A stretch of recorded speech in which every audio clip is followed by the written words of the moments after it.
Hello and welcome back to the Neurotransmitters, your source for everything regarding clinical neurology. Today we are continuing our Neurology IM Board Review series, part 6 today, and today we are hitting movement disorders. As always, I want to remind everyone that this is not an exhaustive review on all of these entities.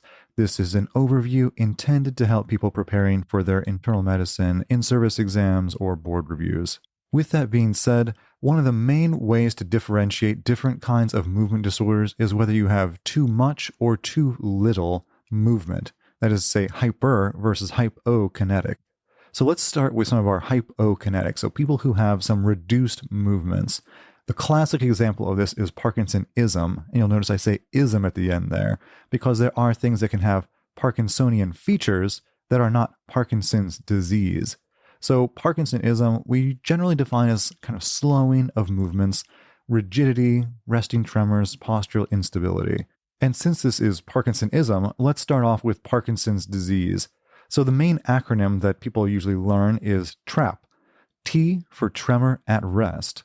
Now, this is a resting tremor, obviously. This tends to be a low amplitude, high frequency tremor that we typically see when people are sitting, arms relaxed at their side. But you can also see it when people outstretch their arms in a postural kind of position, and this tremor may re-emerge after a few moments. The R is for rigidity. So a lot of people will have heard the term lead pipe rigidity.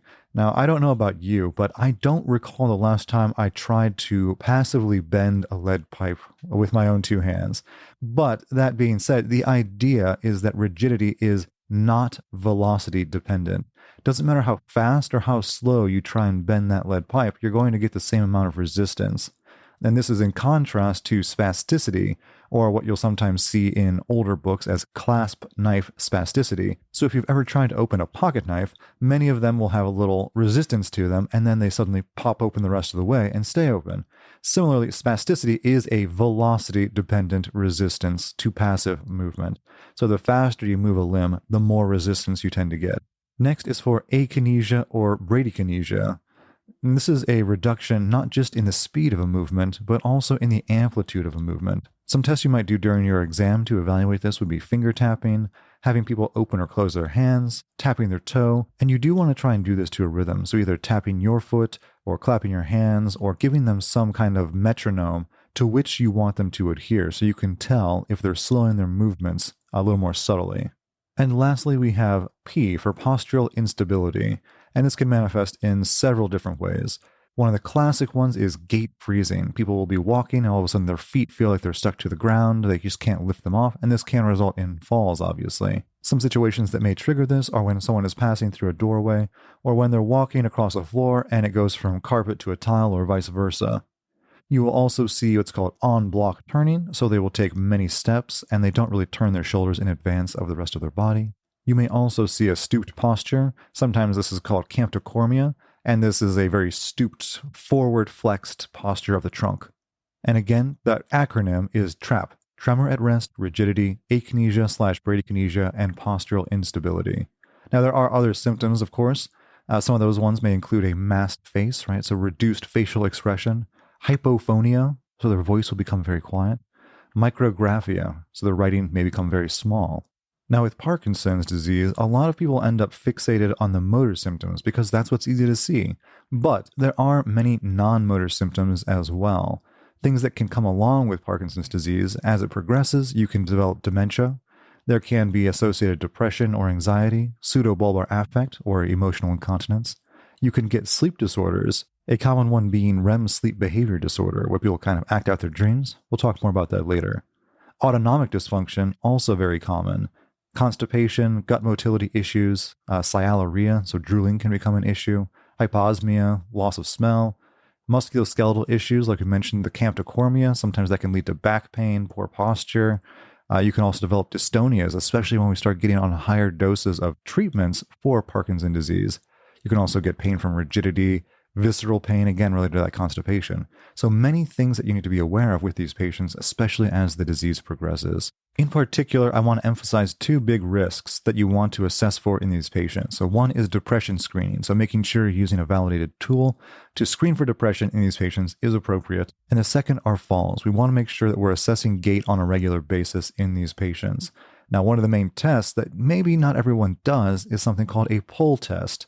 So you are going to stand behind the patient. I recommend that you have your back to a wall, and you're going to tell the patient what you're doing. You're going to place both hands on their shoulders, and you're going to give them a brisk pull. And if they take more than just a few steps backwards, that's considered a positive pull test, and that suggests that they are at increased risk of falls. Now, I want to emphasize having your own back to the wall, especially if you are a smaller person and your patient is on the larger side, because sometimes with Parkinson's, the patient may fall right over like a tree going down. And so if they are larger than you, you will be going down with them. So having the back to your wall means that you just get a little bump against your back as opposed to both of you hitting the ground. Now, there are obviously other components to the gait evaluation, but this is one that not everyone is probably thinking about if you are mostly working in the internal medicine or primary care clinics. So let's talk a little bit about treatment, particularly pharmacologic treatment for Parkinson's disease. So most of our treatments revolve around dopamine therapy, right? The idea is that we have loss of dopamine-producing neurons, and we need to replace that dopamine. So the main medication is carbidopa-levodopa, or brand name is Sinemet. So there are different formulations of carbidopa-levodopa. There's immediate release, extended release, continued release, enteral gel. So our main one that we're going to be using most of the time is this immediate release formulation, and that's usually going to be dosed at least 3 times daily. And it is in a combination tablet, right? Carbidopa helps prevent peripheral metabolism of the levodopa. We found that levodopa by itself tends to cause lots of emesis, orthostatic hypotension, hence the name Sinemet. Sin without, emet, emesis, vomiting. So without vomiting is kind of the idea there. One of those clever brand names that you come across from time to time. This is my own personal experience and not an official recommendation. I usually start with the 25-100 combination tablets, and I'll usually start those 3 times daily, and I tend to increase in frequency more so than in the single dose. Or as one of my instructors told me years ago, you are doing fence posts, not telephone posts, in terms of your dosing. So you want lots of small, frequent doses rather than a few big high doses. Now, some of these extended releases out there can help alleviate the need for frequent medication dosing, as sometimes the regimens can become quite cumbersome in terms of how often someone's supposed to be taking their medication. One of the theories that it is important to keep in mind is the narrowing therapeutic window over time with Parkinson's disease. So when we say the therapeutic window is narrowing as the disease advances, what we mean is that normally you take a dose of carbidopa-levodopa, you have a period of effect, right? The on time. And this is where maybe rigidity is reduced or tremors are reduced, what have you. And then it wears off, the symptoms come back. So as we go on, we start seeing more off time. And we also start seeing periods of too much dopamine activity or peak dose dyskinesias or other peak dose type side effects. And we'll talk about some of the management strategies for that. So that is why people tend to lean towards these frequent small doses rather than fewer high doses, because that window over time starts to narrow. And so you end up overshooting and undershooting more often with less frequent dosing. At least that is one of the theories of treatment. Other medications that we'll sometimes use include dopamine agonists, so pramipexole, ropinirole. There is often a debate going back and forth about which should you start first, carbidopa-levodopa or dopamine agonists. Some of the thought was that if you start carbidopa-levodopa too early, you are more likely to lead to dyskinesias earlier. At the time that I'm recording this in April 2024, the trend is more towards starting carbidopa-levodopa over dopamine agonists, partially related to some of the side effects and that there isn't really that much difference in dyskinesia development. So something to keep in mind with all of our dopaminergic therapies is that as you increase dopamine, the risk for certain kinds of side effects does increase. In particular, impulsivity, behavior changes, hallucinations, things of that nature.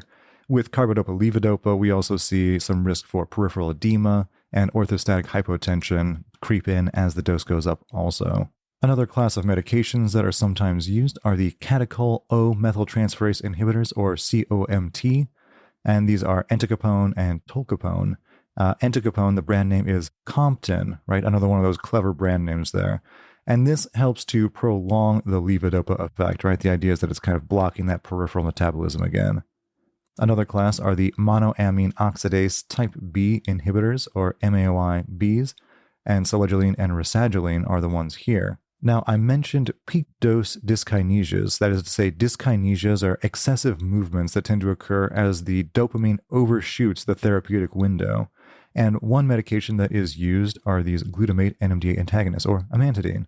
So amantadine can sometimes help with these side effects as well. As we mentioned earlier, hallucinations, particularly visual in nature, can develop with Parkinson's disease, usually later. If it's early, we start thinking about one of our Parkinson's plus, quote-unquote, syndromes, and we'll talk about those later. So, as far as treatment of these hallucinations, quetiapine is very commonly used. We usually are talking about low doses, right? If we're using dopamine blocking therapy in someone whom we're also giving dopaminergic therapies. So we don't want to really be self-defeating and giving medications that counteract what we're trying to do in the first place. So that is why we tend to use lower doses of quetiapine. You'll also see a lot of movement disorder specialists using clozapine, which is also very well tolerated as far as the Parkinson side of things, but you do have to be very careful in terms of the other side effects with clozapine, particularly our white blood cell count. There is a relatively new medication on the market for Parkinson's psychosis specifically, and that is pimavanserin. Now, this is a different mechanism. This is a selective serotonin 5-HT2B receptor inverse agonist. That is a lot to remember. But this medication is not supposed to have the same dopamine blockade issues that other things for Parkinson's-related hallucinations or psychosis may have. So it's definitely something to keep in mind, although cost may be a limiting issue in some situations. As we mentioned earlier, you can get some autonomic issues, in particular orthostatic hypotension, another fall contributor, can be very common in Parkinson's disease. So one of the medications that we'll sometimes use is a norepinephrine precursor, and that is droxidopa. And so that can sometimes be used in people who are having issues with blood pressure management, as well as more traditional blood pressure elevating medications. It's also important to remember the non-pharmacologic options as far as compression stockings, a high salt-containing diet, and things of that nature. And I also want to mention deep brain stimulation. So this is primarily for patients who are having severe motor fluctuations or they're having refractory tremor. You also tend to avoid DBS in patients who are already starting to develop some signs of dementia, as they don't tend to have as good of outcomes as those who don't when they're undergoing this kind of surgery. The targets for DBS, there are various ones, but the classic ones are the subthalamic nucleus and the globus pallidus interna. Now, we did spend a fair amount of time just talking about the pharmacologic management of Parkinson's disease, but just as important, you need to make sure that these patients are undergoing exercise regularly. There are certain kinds of physical therapy protocols, the big and loud protocol, where we focus a lot on the hypophonia, on exaggerated movements, the kinds of activities that people with Parkinson's tend to have more difficulty with.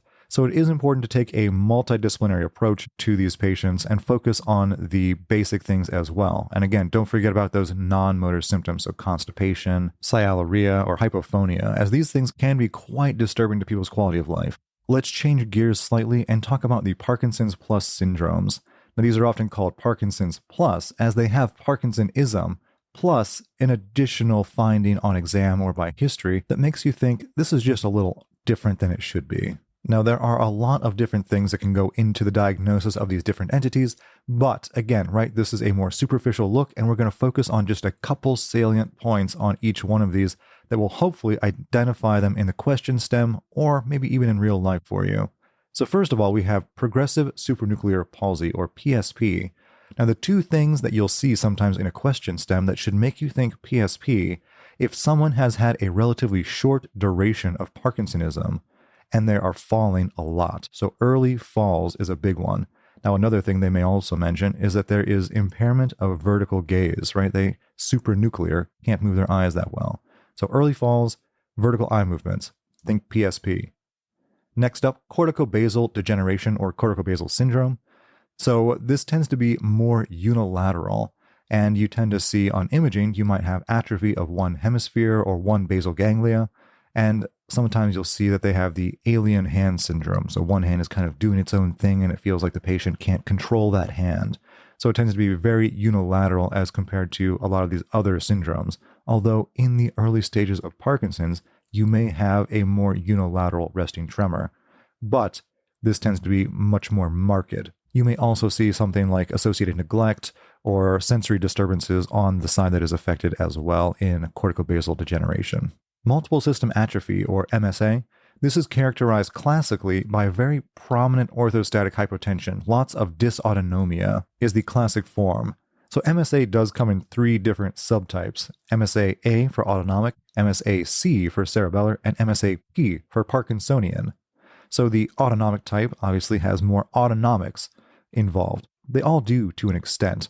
The MSA-C might have some more ataxia, and the MSA-P has a lot of Parkinsonism. But in a question vignette, I would expect to hear a lot about very early orthostatic hypotension, erectile dysfunction, urinary retention, a lot of these autonomic issues. Lastly, we have dementia with Lewy bodies, or DLB. Now, we did mention DLB a bit in our dementia podcast earlier in this series, so do look back at that if you want more about Lewy body. But the main things that you want to think about with Lewy body versus Parkinson disease is that the cognitive changes and the visual hallucinations will happen earlier with DLB as opposed to Parkinson disease. So typically the rule of thumb is if you have cognitive changes before motor, think Lewy body. If you have motor before cognitive, think Parkinson disease.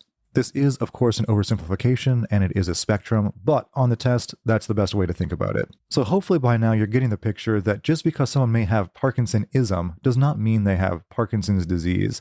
So we mentioned several different disorders that can have Parkinsonian features to them, but there are others. So a couple, again, that we mentioned in our dementia podcast: normal pressure hydrocephalus may develop some Parkinsonian features, and vascular dementia may also develop some Parkinsonian features. So again, always important to get the MRIs and make sure that you don't see signs that are suggestive of NPH or old strokes that might point you in a different direction. You can still try dopamine therapy in these patients who may have Parkinsonism as opposed to traditional Parkinson's disease, and you may get some effective results in some people. However, you should not expect all people to respond as if they had Parkinson's disease. A last category of Parkinsonism I want to mention is drug-induced Parkinsonism. So we talk about our extrapyramidal symptoms, right? So all the things we've been talking about. The resting tremors that we tend to see from drug-induced Parkinsonism tend to be a little more symmetric bilaterally. And they tend to occur, obviously, from antipsychotics most often, whether those are typical or atypical antipsychotics. Now, something you may not think about is metoclopramide.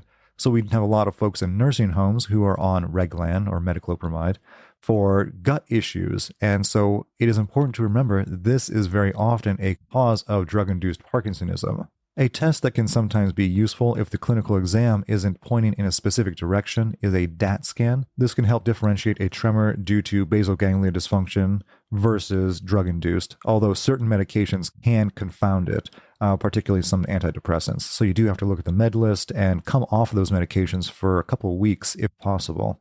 So we talked about hypokinetic. Let's talk about hyperkinetic. So this comes in many different flavors. So let's go through them. First up, we have tremors. These are regular oscillations around a joint, typically, so they tend to be rhythmic. And there are many different tremors. We're going to focus on some of the ones that are likely to be a little more high value. Essential tremor is probably one of our more common tremors. It tends to involve the upper extremities. You can see this as worse with action and posture, but it can also affect the head and voice. You can sometimes get what's called a yes, yes, or no, no tremor when the head is shaking either, like they're saying yes or no. And so this can be very annoying to some people also. So there are various medications that we will try. Propranolol, primidone, those are kind of our classic agents. Topiramate is also tried. Second-line agents include things like clonazepam, gabapentin, other beta blockers. You can sometimes try botulinum injections for neck tremors or voice-predominant tremors, although you do want those done by someone who really knows what they're doing, as there's a lot of important structures there. Deep brain stimulation can also be an option for these patients as well. The target is different than in Parkinson's disease. Here it is the ventral intermediate nucleus of the thalamus. Non-pharmacologically speaking, there are various weighted tools or different modifications that can be done to silverware or various other things that people will often have difficulty with, right? Trying to bring a full glass to someone's mouth or a spoonful of soup can be very challenging for some of these people. So there are different options that an occupational therapist can provide to these people. Another common tremor is the enhanced physiologic tremor.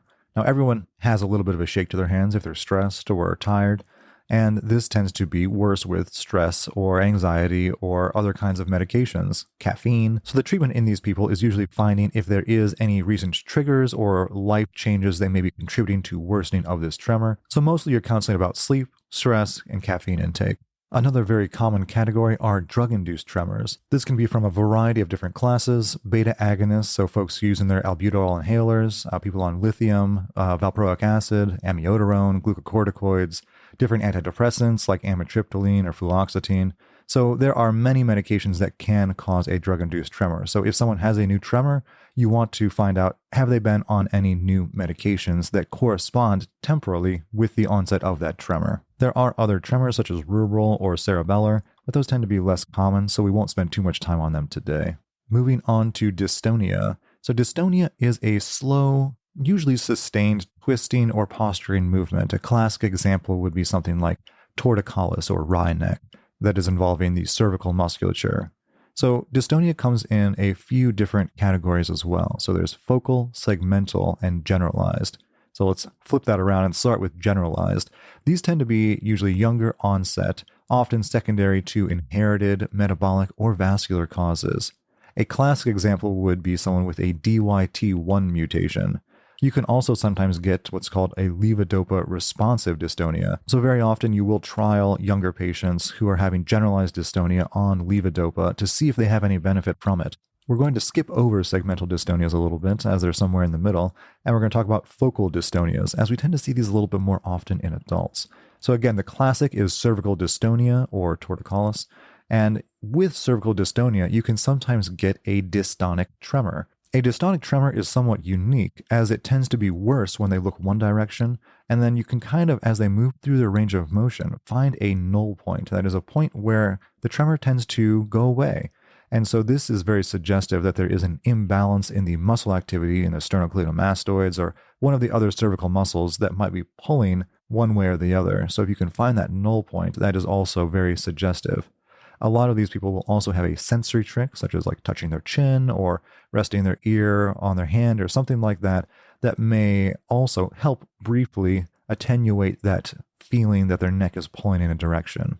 Another common dystonia is writer's cramp. So that flexion in the hand, that cramping sensation after someone's been doing a sustained activity for a period of time. And dystonia can be very task-specific, and they are called task-specific dystonias. Musicians' dystonia are very common. So like say a trumpet player, they might get their lips involved in embouchure dystonia, or a pianist or a violin player. They may also get very specific dystonias when they are practicing this highly trained movement. You can also see dystonia affecting the muscles of the face, such as the eyelids or even the vocal cords. For many of these focal dystonias, the main treatment, if you're not able to change the movement or otherwise train yourself into a different way of doing the task, is botulinum toxin. So these injections can be very effective in the appropriately selected people, and if done by someone who knows what muscles specifically they are targeting. Other medications that you might try include various anticholinergic agents, benzodiazepines, baclofen, or sometimes even levodopa. Now let's talk about choreiform disorders.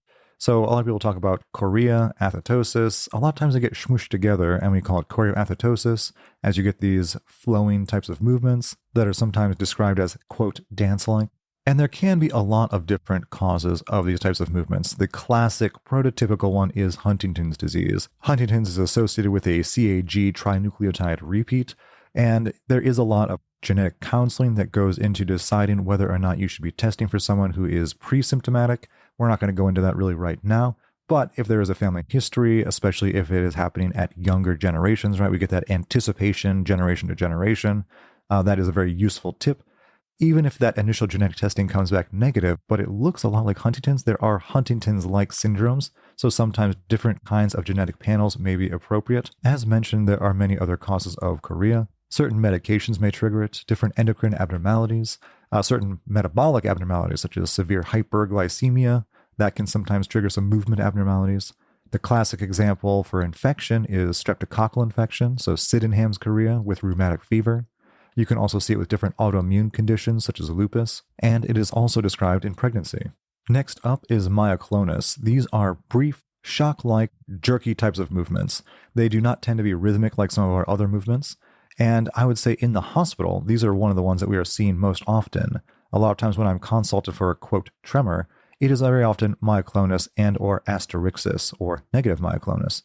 So there can be physiologic myoclonus. So for instance, if you've ever fallen asleep in a chair, which I'm sure as a medical student, none of us have ever done, and you jerk yourself awake right before you fall out of your seat, that is a hypnic jerk. Hiccups are another good example of myoclonic types of movement. Very often we will see myoclonus and asterixis with toxic/metabolic encephalopathy. If you've ever read a neurology consult, I'm sure you're familiar with the phrasing. So things to look out for: uremia, hypercarbia, hyperammonemia. All these things could potentially cause these kinds of movements. Additionally, certain kinds of medications are more common offenders. Gabapentin, pregabalin, opioids, all these kinds of things can also, especially if someone is also having a concurrent acute kidney injury, lead to myoclonus and or asterixis. You can also see epileptic myoclonus, whether this is from a genetic generalized epilepsy syndrome or from someone who has had a severe brain injury, typically an anoxic brain injury.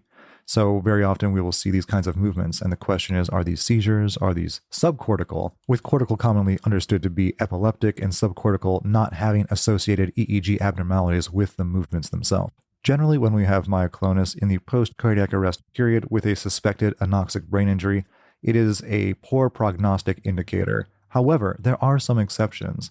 One of these is Lance-Adams syndrome, and these are where people will wake up and show general improvement in their cognitive function. However, they will still have these myoclonic jerks, and you tend to treat them similarly to how you might a generalized epilepsy with valproic acid or clonazepam or other similar medications like levetiracetam, topiramate, or zonisamide. Some sleep-related movement disorders to be aware of. A very common one is restless leg syndrome. The first thing we usually want to do is check to see if they have an unidentified iron deficiency, as that can sometimes be causative. You also want to see if they have any metabolic abnormalities that may be contributing, so things like uremia in patients with kidney disease, if they have untreated sleep apnea, if they're on certain medications such as SSRIs, antipsychotics, or different stimulants, and it can also occur during pregnancy. Non-pharmacologic treatment usually focuses on sleep hygiene. There are different devices that you can wear on your legs that kind of vibrate and can be distracting, and different exercise protocols can also be helpful. Pharmacologically, we are usually starting with our gabapentinoids, so gabapentin, pregabalin. These are generally preferred as first line over our dopamine agonists like ropinirole, as dopamine agonists may lead to augmentation, that is to say, symptoms occurring earlier in the day, right? We tend to think of it as happening during sleep and at night, but we might see it happening earlier and earlier, intruding into the daytime, so that can obviously be quite a problem. Another movement disorder in sleep, periodic limb movements of sleep. This can cause sleep fragmentation. The people usually have very frequent movements of their legs during sleep. Very often, this is more disturbing to the person's bed partner than it is to the person themselves. So usually you're only treating when someone's sleep quality is impaired. Lastly, REM sleep behavior disorder. So this is always tied in with these alpha-synuclein diseases, that is, say, Parkinson's, dementia with Lewy bodies, and even multiple system atrophy. So this is characterized clinically by this dream reenactment, right? People aren't paralyzed properly during sleep, so they act out their dreams. And very often you'll hear a story of maybe the bed sheets are all thrown about, the person's fallen out of bed, maybe they've even struck their spouse in their sleep. So all these kinds of things can happen. And this kind of sleep disorder, this REM sleep behavior disorder, may precede the diagnosis of something like Parkinson's or DLB by years. So it is always something to be cognizant of if you make this diagnosis. Treatment-wise, we usually start with something like melatonin. If that's not effective, clonazepam will often be tried. A few medication side effects that can show up in the movement world. So an acute dystonic reaction or acute dystonia, often involving the neck or the face or eyes, and this is often as an acute reaction to receiving an antipsychotic, whether that is for something like nausea or for actual behavioral issues. Typically, the treatment is with diphenhydramine. As opposed to acute dystonia, we have tardive dyskinesia. So tardive, remember, Latin for tardy, late. So this is a late complication of chronic antipsychotic use typically. So we see repetitive stereotyped movements, usually involving the face. You can also see sometimes some restless movements, some choreiform type movements, but you're really looking for a lot of abnormal movements around kind of the mouth, buccal muscles, lingual muscles. And there is a treatment for this now, valbenazine. It's a monoamine depleter, and this can be tried for the tardive dyskinesia movements. Finally, neuroleptic malignant syndrome, or NMS. So as the name implies, this is typically a side effect to a neuroleptic medication, an antipsychotic, and it's characterized by kind of this rapid progressive rigidity, dystonic movements, hyperthermia, rhabdomyolysis, and altered mental status. Typically, your CK levels are going to be sky high, and you need to be treating supportively for a lot of this. Medications that you may try for treatment with NMS specifically include bromocriptine and dantrolene. That wraps up our episode on movement disorders for our board review series. I hope this was useful. I know it's a bit of a whirlwind. There's so many things to cover. But if you enjoyed this podcast, please leave a 5-star review on Apple, iTunes, Spotify, wherever you're getting your podcast these days. And please do leave a comment on there as well. It's always so good to hear from folks who are listening and enjoying the show. Don't forget to share with a friend and make sure to subscribe for future episodes. You can find me on X, formerly Twitter, at Dr. Kentris, DrKentris, and you can find the show at neuro_podcast on X as well. Also, check out our website online at theneurotransmitters.com. As always, it has been a pleasure, and I hope to see you again next time.